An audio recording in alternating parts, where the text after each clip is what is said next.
আমন্ত্রণ জানাচ্ছি গণিতের আরও একটি ক্লাসে টেকনিক ইজি এডুকেশনের পক্ষ থেকে। দেখতে পাচ্ছ আজকের ক্লাসে আমরা সমাধান করব কুমিল্লা বোর্ড 2023 সালে আসা একটি বোর্ড প্রশ্ন। যে প্রশ্নটি দেখেই তোমরা চিনতে পারছো যে এটা সূচক এবং লগারিদমের একটি গাণিতিক সমস্যা। আমরা প্রথমে প্রশ্ন কয়ের সমাধান করব। কয়ের সমাধান করতে আমাদের কিন্তু উদ্দীপক প্রয়োজন হচ্ছে না। তো প্রশ্ন কতে কি বলা হচ্ছে দেখো, সমাধান করো 7 two the power √7 two the power 5x minus 1 is equals to penta √7 is equals to the power 2x minus 3। এখান থেকে x এর ভ্যালুটা বের করতে হবে। সমাধান মানে হচ্ছে যে চলকটা থাকে সেই চলকের মানটা বের করলেই সমাধানটা হয়ে যায়। তো আমরা এখন এই সমাধানটা করতে চাচ্ছি। আমরা কোশ্চেনটাকে দেখো তুলে নিলাম যে এখানে রুট, তার উপরে √7 এর উপর পাওয়ার, পেন্টা √7, তার উপরে এই পাওয়ারটা দেওয়া আছে। তাহলে আমরা এক কাজ করতে পারি, এখানে দেখো এই যে রুট, রুট মানে পাওয়ার কত বলো তো? রুট মানে হচ্ছে পাওয়ার হাফ।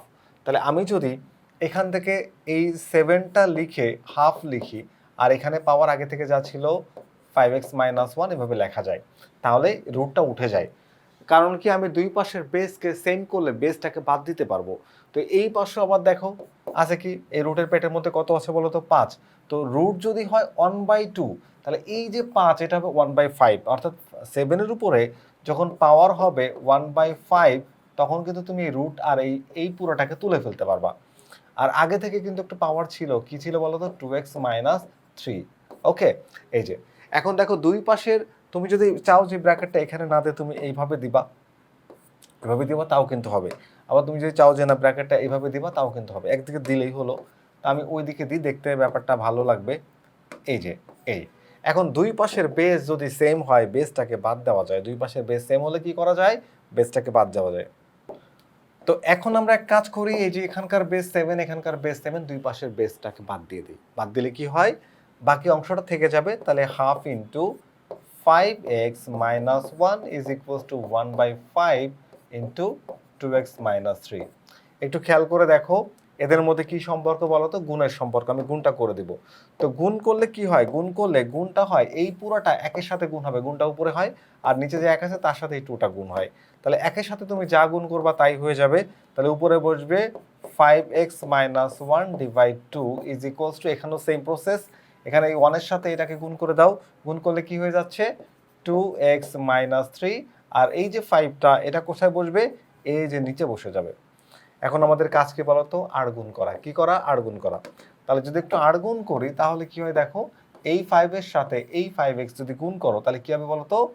25x মাইনাস এই 5-এর সাথে এই 1 গুণ করলে কি হবে বলতো?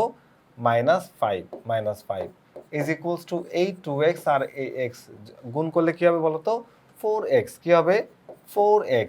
আর এই 2 আর -3, 3 দুগুণা 6, -6 হয়ে যায়, -6। ওকে, তো এখন আমরা কি করব? আমরা হচ্ছে x এর মানটা বের করব। সমাধান মানে হচ্ছে x এর মানটা বের করা, চলকের মানটা বের করা। তাহলে আমরা কি করতে পারি? এই পাশে যে এক্সটা আমাদের আছে, এই যে 4x, এটাকে ধরে এই পাশে নিয়ে আসবো, তাহলে ওটা প্লাস থেকে মাইনাস হয়ে যাবে। তাহলে 25x minus 4x লেখা যায়। আর এখানে আছে কি বলতো? -6। আর এই যে প্লাস -5 ও পাশে গেলে কি হয়ে যাবে? +5 হয়ে যাবে। তাহলে কত থাকছে এদিকে দেখো তো তুমি, এই পাশে কত থাকে? যোগ বিয়োগ করার পরে -1 থাকে। আর এই জায়গাতে আমরা কত পাচ্ছি? এই জায়গাতে আমরা পাচ্ছি হচ্ছে 21টা x থেকে 4টা x কে তুমি বাদ দিয়ে দাও। 25টা x থেকে 4টা x বাদ দিলেই তোমার 21টা x হয়ে যাবে। তাহলে 21x is equals to -1, so x equals to -1/21। কারণ কি বলতো? এই 21x এর সাথে গুণ ছিল, ওপাশে যে ভাগ হয়ে গেছে। তাহলে x এর মান যেটা আসছে এটাই হচ্ছে আমাদের এই কোশ্চেনের অ্যান্সার বা সলিউশন বা সমাধান, যেটাই বলো। সমাধান করতে বলা হয়েছে, অর্থাৎ চলকের মান বের করছে, x এর মান, যে x এর যে মানটা বের করছে এটা আমাদের এই কোশ্চেনের সমাধান। খুবই সহজ করে আমরা কি করব? বেসটা মেলানোর জন্য এই বেস যেহেতু 7 করা যাবে, তাহলে এখানে 7 লিখে পাওয়ার দিলাম হাফ, হাফ দিলে রুট উঠে যায়। একই রকমভাবে এখানে পাওয়ার 1/5 দিলে এই তোমার রুটের পেটের মধ্যে যে 5, এটা সহ রুটটা উঠে যায়। তারপর দুই পাশের বেস বাদ দিয়ে আমরা x এর মানটা বের করেছি। আশা করি এই কোশ্চেনটির সমাধানটি তোমরা বুঝতে পেরেছো। আমরা এখন প্রশ্ন খ এর সমাধানে যাব। তো প্রশ্ন খটা যদি আমরা একটু দেখি, আমাদের প্রশ্ন খতে কি বলা হয়েছে? অনেক হিজিবিজি অনেক কিছু দেখতে পাচ্ছ তোমরা, ভয় পাওয়ার কিছু নাই। a টু দ্য পাওয়ার কি লেখা আছে? 2x plus 1 into b to the power 2x plus y into c to the power x plus y into a to the power ab to the power ab whole to the power x। একই রকম ভাবে b to the power x minus 2, ab to the power 2x plus 2, ac to the power x এবং bc to the power y। এইটা হচ্ছে আমার সমস্যা। এখন এ B C দেখো যে বেসগুলো আছে, বেসগুলো চারটা, চলক চারটা না তিনটা, এবিসি তিনটা ভ্যারিয়েবল দেখানো হয়েছে। তো এই ভ্যারিয়েবল বা চলক থাকলে চলকের নিশ্চয়ই মান থাকবে। দেখো উদ্দীপকে বা স্ট্রিমে এই মানটা দেওয়া আছে যে a = 2, b = 3, c = 5 এবং d = 7 হলে আমাকে এটার মান বের করতে হবে। তাহলে এবিসি এর মান তো আমি দেখে নিলাম, আর কোশ্চেনটাও তোমাদেরকে দেখাইলাম। এখন আমরা এই কোশ্চেনটা সমাধান করবো। আমি প্রয়োজনীয় যে মানগুলো একটু লিখে নিলাম। দেখো এর মান হচ্ছে 2, বি এর মান 3, সি এর মান 5, এই কটা মান। আর কোশ্চেনটাকে দেখো আমি দেখে দেখে নির্ভুলভাবে তুললাম। এখন আমার কাজ হচ্ছে কি বলতো, আমার কাজ হচ্ছে এ বি সি এইগুলার মানটা বসাই দেওয়া। মানে সেকেন্ড লাইনে আমরা শুধু এই কাজটুকুই করবো, এ বি সি এর মানটা বসাই দিব। তো আমরা এখন এই মানটা বসাই দিই। এর মান কত বলতো, এর মান হচ্ছে 2, এই লিখলাম 2। তাহলে 2 to the power 2x plus 1 into B এর মান কি বলতো, বি এর মান হচ্ছে 3। তাহলে 3 টু দ্য পাওয়ার কি লেখা যাবে, 3 টু দ্য পাওয়ার এই যে অংশটা এটাকে লিখে দেবা। কি লিখবা, 2x প্লাস y। তুমি চাইলে এটাকে ব্র্যাকেট দিতে পারো আবার নাও দিতে পারো, সমস্যা নাই, আমি ব্র্যাকেটটা দিলাম না। এখানে সি এর ভ্যালু কত, সি এর ভ্যালু হচ্ছে 5, তাহলে সি এর পরিবর্তে লিখবা হচ্ছে 5 to the power x plus y into এর ভ্যালু কত বলতো, এর ভ্যালু দেখো 2, আর বি এর ভ্যালু কত 3, তাহলে 2 ইন্টু 3 কি লিখবা এখানে 2 into 3 to the power x. আসো এবার নিচেও মান বসাবো। এখানে বি এর মান কত, বি এর মান হচ্ছে 3, তাহলে 3 লেখো, 3 এর উপর হচ্ছে এক্স মাইনাস 2। এর মান কত বলো তো, এখানে এ হচ্ছে 2, তাহলে এখানে লেখো 2, আর বি হচ্ছে 3, তাহলে 3, 2 into 3 to the power 2x plus 2। ওকে, এবার এখানে আসো এর মান হচ্ছে কত 2, এই লিখলাম হচ্ছে 2। এখানে সি এর মান কত, সি এর মান হচ্ছে এই দেখো 5, তাহলে লেখো 2 into 5 to the power x, এই যে এসি to the power x. Okay, এবার আসো এখানে যে বি এর মান কত, বি এর মান হচ্ছে 3, আর সি এর মান হচ্ছে 5, তাহলে কি লিখবা বলো তো 3 ইন্টু 5, 3 ইন্টু 5 এর উপর পাওয়ার কত, পাওয়ার হচ্ছে y, তাহলে এখানে লিখবো হচ্ছে y। এখন এটাকে ক্যালকুলেট করলে আমাদের অ্যান্সারটা বা যে আমাদের কোশ্চেনে যেটা চাচ্ছে ওটা আমরা এই অ্যান্সারটা মানে প্রমাণ করতে বা দেখাতে পারবো, ও মান নির্ণয় করতে বলছে, মানটা বের করতে পারবো। তো আমরা এখন চলো একটু হিসাব করি। এখানে একটু হিসাব করে দিয়ে দিই, আলাদা করে এদের পাওয়ারটাকে একটু দিয়ে দিই। এখানে 2 to the power 2x plus 1 into 3 to the power 2x plus y into এখানে লিখবো হচ্ছে 5 to the power x plus y into এখানে দেখো এই পাওয়ারটা কিন্তু দুইজনেরই, 3 এবং 2 এবং 3 দুইজনেরই। তো যদি এটা দুইজনের হয় তাহলে আমি 2 এর উপর পাওয়ার দিব x ইন্টু 3 এর উপর পাওয়ার দিব x, আলাদা করে দিয়ে দিলাম। এবার চলো এই জায়গাতে এদেরকেও আলাদা করে দেওয়ার চেষ্টা করি। 3 to the power x plus 2 এটা থাকলো যা ছিল তাই। এই যে পাওয়ারটা 2 এর উপরে আবার 3 এর উপরে, তাহলে আমি পাওয়ারটাকে যদি আলাদা করে হিসাব করে দিয়ে দিই তাহলে কি হয় বলতো, 2 to the power 2x plus 2 into এই 3 এর উপর পাওয়ার হয়ে যাবে এইটা, তাহলে 3 এর উপর পাওয়ার যদি হয় এটা, তাহলে 3 টু দ্য পাওয়ার কি লিখবা 2x প্লাস 2। এবার আসো 2 এর উপর পাওয়ার কত x, 5 এর উপর পাওয়ার কত x, তাহলে আমি যদি এই পাওয়ারটা আলাদা করে একটু দিয়ে দিই তাহলে 2 to the power x into 5 to the power x। একই রকমভাবে এখানে 3 এর উপর পাওয়ার হচ্ছে y, 3 to the power y into 5 to the power y। এই যে আমি কি করলাম, সব পাওয়ারগুলো হিসাব করে দিয়ে দিলাম। আচ্ছা ওকে, চলো এবার আমরা পরের লাইনে চলে যাই। আমরা পরের লাইনে এবার এই যে 2 এটার বেস আর এটার বেস সেম, তো সেম বেস হলে আমি এখান থেকে বেস কমন নিয়ে একটু এটাকে একটু সিম্পলিফাই করে দিই। তাহলে 2 টু দ্য পাওয়ার এখানে আছে 2x প্লাস হচ্ছে 1, আর এখানে গুণ দেখো এখানে into 2 to the power x, তাহলে গুণ থাকলে যখন তুমি বেস কমন নিবা তখন পাওয়ারগুলো যোগ হয়ে যাবে, পাওয়ারগুলো কি হয়ে যাবে, যোগ হয়ে যাবে। এবার আসো 3-তে, 3 পর পাওয়ার আছে হচ্ছে 2x প্লাস y, তাহলে এখানে লিখবা 2x প্লাস y, আর এখানে গুণ তাহলে যোগ হয়ে এই পাওয়ারটা যোগ হয়ে যাবে, কি হয়ে যাবে, এখানে হয়ে যাবে x। আর 5 এর উপর পাওয়ার তো যা আছে তাই, 5 কারণ এখানে আরেকটাও নাই, তাহলে x প্লাস y লিখে দাও। ওকে, এবার আসো এখানে, এবার এখানে যদি আমরা একটু দেখি আমাদের এখানে সাজায় লিখবো আমরা।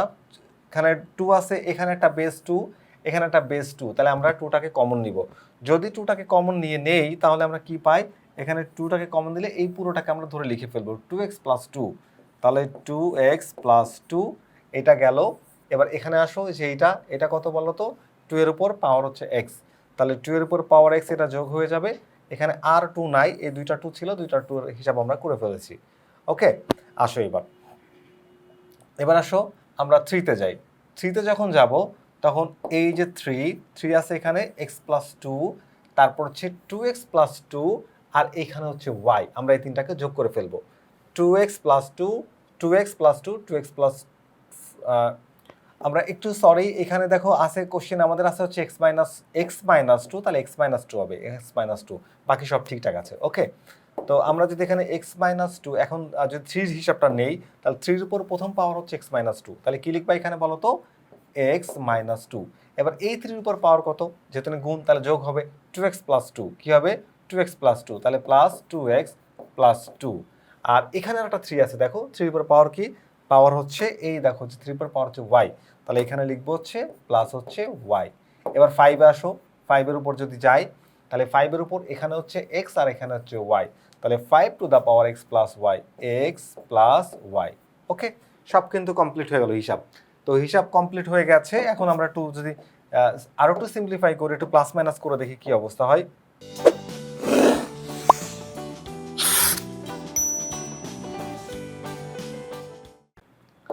তো চলো এটাকে আমরা আরেকটু সরল করার চেষ্টা করি। আচ্ছা, আরেকটু সরল করার জন্য আমরা সেম টাইপের বেস কমন নিতে পারি, একবার হিসাব করি, লাইনটা আমাদের এক লাইনে নিয়ে আসি। এই প্রথমে 2 লিখলাম, তাহলে এই অংশটাকে প্রথমে লিখবো, তাহলে 2x প্লাস হচ্ছে x, তাহলে কি হয় বলো তো 3x, এখানে লেখা হচ্ছে 3x। আর এই যে +1, তাহলে এখানে লিখবো হচ্ছে +1। আর এবার দেখো, এটা তো ভাগ চিহ্ন, কি চিহ্ন বলো তো, ভাগ চিহ্ন। ভাগ মানে সূচকের নিয়ম অনুযায়ী বিয়োগ, ভাগ মানে কি সূচকের নিয়ম অনুযায়ী হচ্ছে বিয়োগ, তাহলে সূচকের নিয়ম অনুযায়ী বিয়োগ হলে বিয়োগের চিহ্ন পরিবর্তন হয়। এই পাওয়ারটা তখন তুমি বসাবা, তখন আস্তে আস্তে করে চিহ্ন পরিবর্তন হবে, মাইনাস ভাগের জন্য বিয়োগ, তাহলে -2x, এটাও প্লাস, তাহলে হবে -2। আর আচ্ছা, এখানে -x একবারে কি -3x লিখতে পারি না আমি, তাহলে এখানে -3x লিখে দিলাম, কারণ কি 2x + x হয় 3x, তাহলে 3xটা পুরোটা ভাগের জন্য বিয়োগ হয়ে যাবে, একবারে বসায় দেওয়া যাবে, তাহলে আমাকে এক লাইন বেশি করতে হচ্ছে না। আচ্ছা, এবার আসো এবার 3, দুইটা বেজ থেকে তুমি যখন একটা বেজ লিখবা, তাহলে একটা বেজ নিয়ে নাও। এবার প্রথমে এই অংশটাকে লিখবা, এখানে হিসাব করলে দেখো 2x + x কি হয় 3x, তাহলে এখানে 3x প্লাস হচ্ছে y। আচ্ছা, এইটা কিন্তু তোমার কি হচ্ছে বলো তো, এই x আর এই x যোগ করলে হয় 3x, আর +2 -2 হয়ে যায় ভ্যানিশ, থাকে হচ্ছে y। তাহলে এই জায়গাতে তুমি কি পাচ্ছ বলো তো, 3 এর উপরে এখানে পাচ্ছ হচ্ছে 3x, তাহলে কি লিখবা 3x, এটা কি হয়ে যাবে, বিয়োগ হয়ে যাবে, কারণ কি সূচকের নিয়মে ভাগের সময় বিয়োগ হয়, তাহলে এখানে বিয়োগ 3x। আর এখানে y এর আগেও প্লাস, তাহলে এটা হচ্ছে -y। দেখো +2 আর -2 ভ্যানিশ হয়ে গেছে, ওটাকে লেখার দরকার নাই। এবার আসো 5 এ, 5 to the power x + y, এই উপরের পাওয়ারটাকে লিখে দিয়েছি। এখন নিচের যে পাওয়ারটা, এটা কিন্তু ভাগের জন্য কি হয়ে যাবে, বিয়োগ হয়ে যাবে, তাহলে -x - y। দেখো খুব সহজে আমাদের অঙ্কের অ্যান্সার মানে মিলে যাচ্ছে। আচ্ছা, এখন আমরা একটু সামনের দিকে আগানো যাক। দেখো এখানে 2 টু দা পাওয়ার, এটা কাটা, প্লাস -2 + 1, +1 -2 মধ্যে কাটাকাটি করলে বা বিয়োগ করলে আমরা -1 পাবো। এখানে 3 টু দা পাওয়ার, সব কিছু কাটাকাটি করে 0 হয়ে যায়, +3x -3x + y -y vanish হয়ে কি হয়ে যায় 3 টু দা পাওয়ার 0। একই রকম ভাবে 5 টু দা পাওয়ার কি হয় বলো তো, এই দেখো কাটাকাটি করে কি হয়ে যায় 0, তাহলে লেখা হচ্ছে 0। এবার দেখো এই 2 ইনভার্স 1, 2 ইনভার্স 1 মানে হচ্ছে হাফ, এটাকে কি লেখা যায়, হাফ ইনটু 3 টু দা পাওয়ার 0 মানে হচ্ছে 1, আর 5 টু দা পাওয়ার 0 মানেও কিন্তু কি 5 টু দা পাওয়ার 0 হচ্ছে 1। ওকে, তাহলে এখন এটাকে হিসাব করলে কত হচ্ছে, এটাকে হিসাব করলে হাফ হচ্ছে, হাফের সাথে যতগুলো এক গুণ করো সেটা হাফই হবে। এটা হচ্ছে আমাদের এই কোশ্চেনের অ্যান্সার। তো মান নির্ণয় করতে বলা হয়েছিল, আমরা মান নির্ণয় করেছি। আশা করি তোমরা এই প্রশ্নের সমাধানটি বুঝতে পেরেছো। কোশ্চেনটাকে প্রথমে খুব সূক্ষ্মভাবে নির্ভুলভাবে তুলবা, তারপরে মানগুলো বসাবা, যেগুলোর একই রকমের সংখ্যা, অর্থাৎ যেগুলো তোমার হচ্ছে বেসটা সেম হবে, সেই বেসগুলোর মধ্যে কমন নিয়ে তাদের পাওয়ারের মধ্যে একটা সম্পর্ক তৈরি করবা। এরপরে যোগ বিয়োগ করে বাদ দিলে যা থাকবে তাই হচ্ছে আমাদের এই কোশ্চেনের অ্যান্সার হবে। আশা করি তোমরা বুঝতে পেরেছো। আমরা এখন পরবর্তী প্রশ্নে যাব, অর্থাৎ প্রশ্ন গয়ের সমাধানে যাব। এখন আমরা প্রশ্ন গয়ের সমাধান করব। দেখো প্রশ্ন গতে বলা হয়েছে যে প্রমাণ করবা কি, যে ডি লগ এসি ডিভাইড হচ্ছে B square minus A log C square by A square B plus B log B to the power 4 divide A to the power 4 C is equals to এইটা minus log 2, এটাকে আমাকে proof করতে হবে। তো এখানে A B C D চারটা variable দেওয়া আছে, চারটা ভ্যারিয়েবল থাকলে এদের নিশ্চয়ই মান থাকবে, এ সমান 2, বি সমান 3, সি সমান 5 এবং ডি সমান 7, এই মানগুলো দেওয়া আছে। তো চলো আমরা প্রথমে এই কোশ্চেনটা তুলে নিই, মানগুলো তুলে নিই, তারপর এটাকে সমাধান করার চেষ্টা করি। তো আমরা দেখো এই যে কোশ্চেনটাকে দেখে দেখে নির্ভুলভাবে তার মানগুলো তুলে নিলাম, কোশ্চেনটাকেও তুলে নিলাম, লেফট সাইডটা, আমরা রাইট সাইডটা প্রুফ করতে যাচ্ছি। তো এইবার দেখো আমি লেফট সাইডটা তুললাম, তোলার পর আমার টার্গেট কি, এখন টার্গেট হচ্ছে আমার মানগুলো বসায় দেওয়া। কিসের মান বসাবো, আমার এ বি সি ডি এর যে ভ্যালু আছে সেই ভ্যালুগুলো বসাবো। ডি এর ভ্যালু কত বলো তো 7, তাহলে এখানে তুমি কি লিখবা 7 লগ, এখানে এ সমান হচ্ছে 2 আর সি হচ্ছে 5, তাহলে লিখবো হচ্ছে 5, তাহলে 2 × 5 লিখে দাও। আর বি এর মান কত 3, তাহলে 3 এর উপর করবা স্কোয়ার, হয়ে গেল। মাইনাস এর ভ্যালু কত 2, তাহলে কি লিখবা 2 লগ, এখানে সি এর ভ্যালু কত, সি হচ্ছে 5, তাহলে এখানে লেখা যাবে হচ্ছে 5, তার উপরে স্কোয়ার করবা। এখানে এর মান হচ্ছে 2, তাহলে এখানে 2 এর উপরে স্কোয়ার থাকে, এখানে একটা স্কোয়ার লিখবা। আর বি এর মান হচ্ছে 3, বসাই দিলাম 3 প্লাস বি এর মান কত বলো তো 3, তাহলে এখানে কি লিখবা 3 লগ, এখানে কি B to the power 4, B এর মান হচ্ছে 3, তাহলে তুমি লিখবা হচ্ছে 3 to the power 4, 3 to the power 4, এখানে এর ভ্যালু কত 2, তাহলে 2 এর উপর পাওয়ার হবে 4, 2 to the power 4 into C এর মান হচ্ছে 5, তাহলে এখানে বসাবা কি 5। দেখো কি করেছে এই লাইনে, শুধু দেখে দেখে মান বসিয়েছে আর কিচ্ছু করে নাই। তোমাদের প্রথম কাজ হচ্ছে এ বি সি ডি যতগুলো ভ্যারিয়েবল আছে সবার ভ্যালুটা অ্যাড করে দেওয়া। তো এখন আমরা একটু সামনের দিকে যাব, চলো একটু হিসাব করতে থাকি। এখানে 7, এইটা লগের সাথে গুণ আকারে থাকলে সেটাকে আমরা হচ্ছে কি করতে পারি বলতো, আর্গুমেন্টের উপরে পাওয়ার করতে পারি, অর্থাৎ এই 7টা এখানে যে পাওয়ার হয়ে যাবে, তাহলে এই পাওয়ারটাকে আমি সেই পাওয়ারটাকে একটু দিয়ে দিই, যে লগ কি করা যাবে 2 × 5 বাই হচ্ছে 3 স্কোয়ার, এর উপরে পাওয়ার হবে 7, এখানে মাইনাস লগ এই যে 2টা আছে, এই 2টাও কিন্তু সেম ভাবে আর্গুমেন্টের উপর কি হয়ে যাবে, পাওয়ার হয়ে যাবে, তাহলে 5 স্কোয়ার আর এখানে 2 স্কোয়ার ইন্টু 3, এর উপরে হবে কি হোল স্কোয়ার। আর এই যে প্লাস 3, এই 3টাও সেম প্রসেস, এই log 3 to the power 4 divide হচ্ছে 2 টু দ্য পাওয়ার 4 আর হচ্ছে 5, এর উপর কি করব, এর উপর দিয়ে দিব 3। আচ্ছা, এখন আমরা এই পাওয়ারটাকে একটু হিসাব কিতাব করে দিয়ে দিই, সবাইকে একটু হিসাব করে দিব। দেখো এই 2 এর উপরে পাওয়ার 7 আবার 5 এর উপরে পাওয়ার 7, তো আমি এটাকে আলাদা করে লিখতে পারবো, যে কিভাবে লিখবো বলো তো, লিখবো হচ্ছে লগ, এখানে লিখবো হচ্ছে 2 to the power 7 into 5 to the পাওয়ার 7 লিখে দিলাম। আর এখানে 3 এর উপরে পাওয়ার আছে কত, 3 এর উপর পাওয়ার হচ্ছে 1, তাহলে এখানে লিখবো হচ্ছে, আচ্ছা এখানে কিন্তু একটা কাজ আছে, এখানে 3 এর উপরে কিন্তু একটা স্কোয়ার ছিল, দেখো এই যে 3 স্কোয়ার, তাহলে 3 স্কোয়ার এখানে একটা স্কোয়ার ছিল, তো স্কোয়ার তো আগে থেকেই ছিল, তাহলে 3 এর উপর স্কোয়ার একটা পাওয়ার আগে থেকেই ছিল, তাহলে এই যে পাওয়ার আর এই যে পাওয়ার এদের মধ্যে কি সম্পর্ক বলো তো, এদের মধ্যে গুণের সম্পর্ক, তাহলে এরা গুণ হয়ে যাবে, পাওয়ার গুণ করলে এই 3 এর উপরে ছিল আগে থেকে 2 আর হলো 7, 7 দুগুণে কত হবে 14, লিখবা 3 টু দ্য পাওয়ার 14।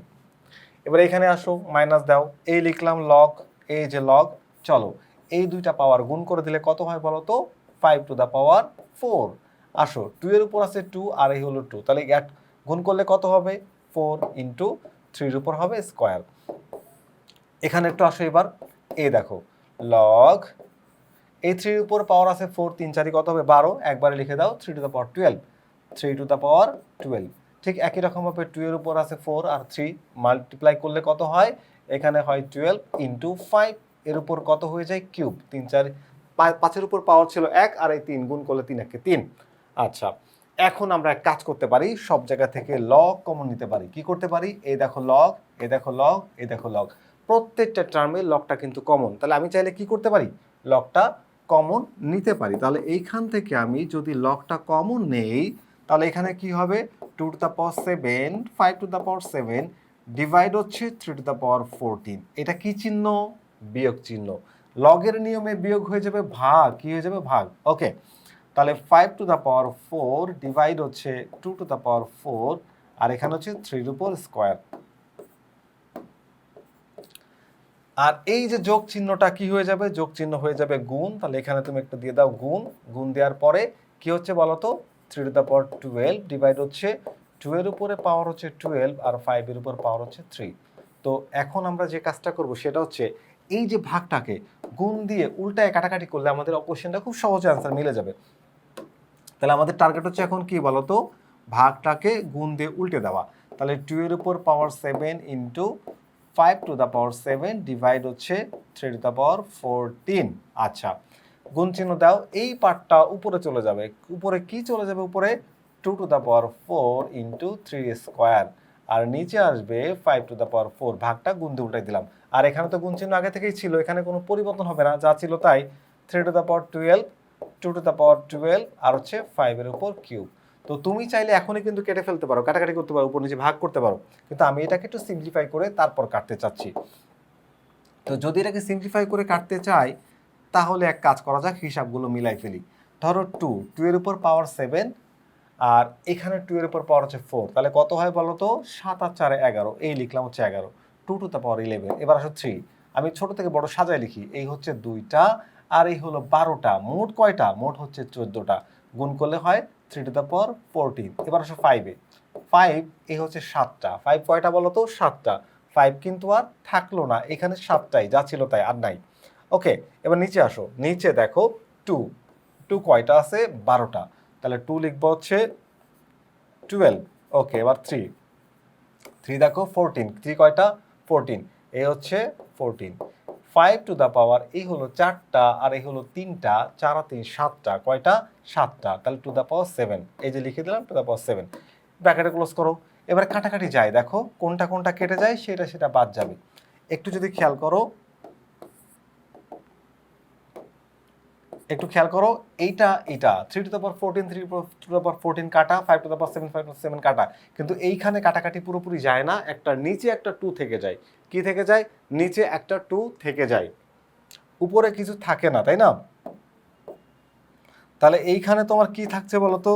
লগ, উপরে একটা 1 থাকে আর নিচে একটা 2 থাকে, আর কিছুই থাকে না, কারণ এটা কাটা যায়, এটা কাটা যায়, এটা কাটা যায়, এটা কাটা যায়। এবার দেখো 2 হচ্ছে উপরে 11টা, নিচে হচ্ছে 2 হচ্ছে 12টা, তাহলে কাটাকাটি করলে কি হয়? এখানে থাকে না, এখান থেকে একটা 1 আর এখান থেকে একটা 2, আর কিছু থাকে না। 12টা আর 11টা বাদ যায়, একটা থাকে। এভাবে তুমি কাটতে পারো। তুমি চাইলে কি করতে পারো বলো তো? তুমি চাইলে এখানে আলাদা করে শো করে দিতে পারো এইভাবে, দেখো যে 2 টু দ্য পাওয়ার 11 মাইনাস 12, এই ভাগের কারণে বিয়োগ হয়ে যায় পাওয়ারগুলো। আবার এরকম 3 টু দ্য পাওয়ার 14 মাইনাস 14, আবার 5 টু দ্য পাওয়ার 7 মাইনাস 7। তো তুমি এখানে লিখতে পারবা কি বলো তো? এই পার্টে লিখতে পারবা হচ্ছে তুমি এই 2 টু দ্য পাওয়ার মাইনাস 1 আর 3 টু দ্য পাওয়ার 0 আর 5 টু দ্য পাওয়ার 0, তাহলে এখানে হাফ হয়। এই দেখো হাফ আসছে, আর এগুলো তো 1 আর 1। তুমি চাইলে এটা শো করতে পারো, শো করাটা জরুরি না, তবে শো না করলেও কিন্তু চলবে। আচ্ছা, তো এটা তোমার জন্য আমি এক্সট্রাভাবে করে দিলাম। তো এটা হচ্ছে রাফ করে দিলাম। তুমি যদি মনে করো যে এটা সংযোজন করবা, তোমাকে এটা তুমি সংযোগ করতে পারবা। তো এখন যেটা করলাম সেটা কি বলতো? এই যে হাফ। আচ্ছা, হাফকে কি আমি চাইলে এরকম 2 ইনভার্স 1 লিখতে পারি না? অবশ্যই লিখতে পারি। তো এটা অবশ্যই লেখা যাবে। এখন আমার হাফ মানে হচ্ছে 2 ইনভার্স 1, তা 2 ইনভার্স 1কে হাফ লেখা যায়। ওকে, এবার এই যে মাইনাস 1টা, খেয়াল করে দেখো মাইনাস 1টা, এটা তো আর্গুমেন্টের উপর পাওয়ার, এটাকে সামনে আনলে লগের সাথে গুণ হয়ে যাবে। কি হয়ে যাবে? লগের সাথে গুণ হয়ে কি হবে বলো তো? Minus 1 log 2।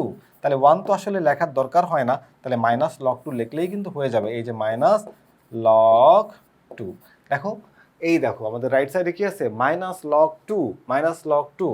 আচ্ছা, এই পাশে এই দেখে আবার এটা 4, মানে এই অঙ্কের মান হচ্ছে 4, মানে 4 মার্ক পাবা তুমি এটা ঠিকঠাক মতো করতে পারলে।